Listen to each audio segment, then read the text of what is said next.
What's going on? Welcome to the 5-Minute Mindset Podcast.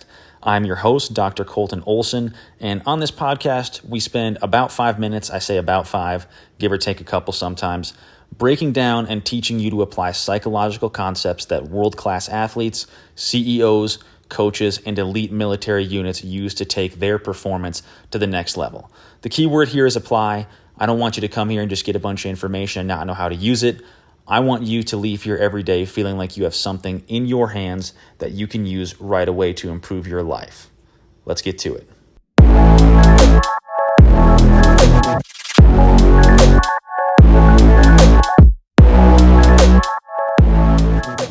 Discipline is another word we hear a lot on social media from athletes, performance coaches, and a lot of other people who are interested in getting the best out of themselves or out of others. Maybe the most famous person that consistently talks about the importance of discipline, and the guy who pretty much started the conversation about discipline, is Jocko Willink. He has his books, Extreme Ownership, and another workbook called Discipline Equals Freedom. And Jocko says that in order to live a life that's free, to be able to do all the things we want to do, we first have to be disciplined. We have to live in a disciplined fashion so we can reap the benefits of that discipline and be freer in the future. We can do all the things we want in the future. And I think he's right. The life you want in the future largely depends on you being disciplined, working hard, and doing what's necessary even when you don't want to right now. We're going to talk more about discipline today, but we're also going to talk about self-discipline. We often think of the two as being the same thing, but they're actually different. You can have one without the other, and a lot of people actually end up with one and not the other. So, we're going to break these two down, we're going to discuss some similarities and differences, and figure out which one is more important if you want to be a high performer for a long period of time. So, first we're going to define the two, define discipline and self-discipline. When I hear the word discipline, the first thing I think of is the times in my life when I was disciplined by teachers, coaches, or my parents. I think about the time in elementary school when I was goofing around while my teacher was talking, and he put me in the corner and had me go sit by myself and behave after that. Or the time when I got caught with my cell phone during a team meeting and had to run for an entire practice.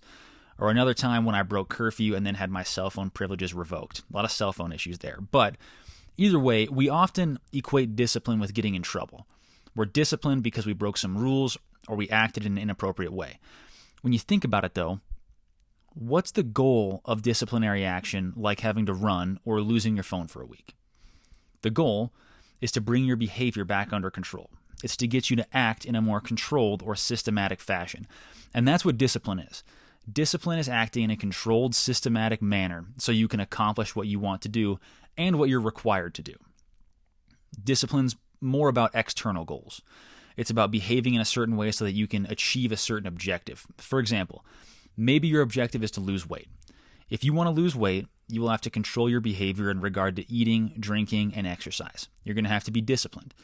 Discipline also involves persevering through challenges and maintaining that intentional behavior even when you're struggling.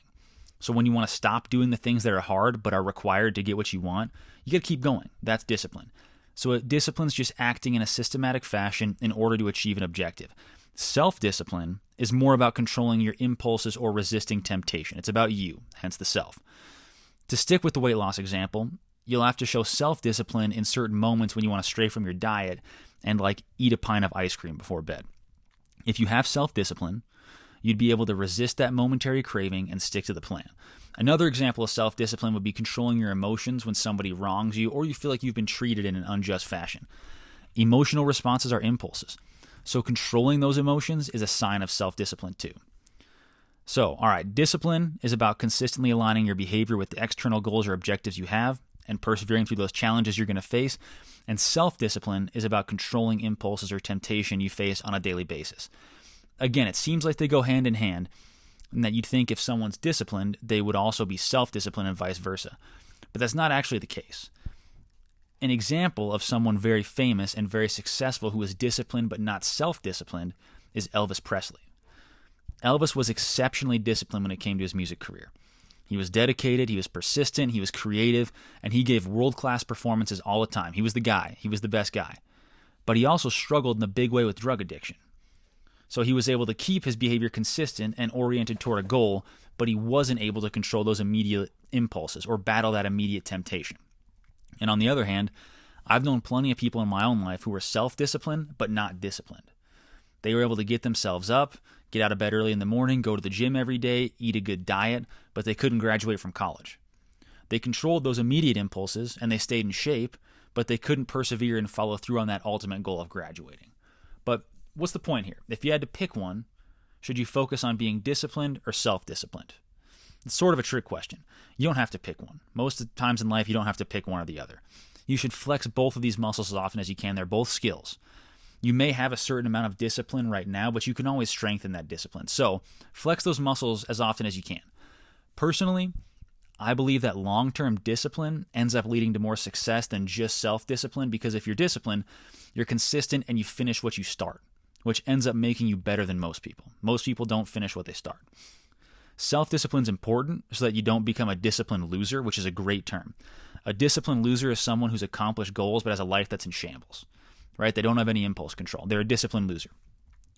So you want to practice self-discipline to avoid that, and also the ability to resist that short-term temptation is a superpower. So you got to train that. But discipline, the ability to behave in that systematic fashion over and over again, is a key component of success. And now that we've made our distinctions and we've identified what's most important, I've got 3 tactics to help you become more disciplined and avoid becoming a disciplined loser. Tactic 1, assess your current level of discipline. When improving any skills, awareness is at least half the battle. So if you want to be more disciplined, you need to understand how disciplined you are right now. For the next week, I want you to take note of how consistently you finish what you start, how often you keep working or doing hard things even when you want to stop, and how quickly you can get yourself back on track when you get off path. Assess your current status. Tactic 2, actively prioritize delaying instant gratification. Instant gratification is the enemy of greatness.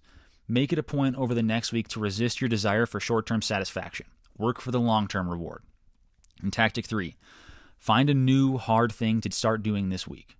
Maybe you start waking up 30 minutes earlier every day. Maybe you do cardio every day. Do 30 more minutes of deep work at the end of your workday. Or maybe just don't drink a soda for the whole week. Engaging in difficult tasks increases discipline because it shows us we're capable of handling more than we think we can.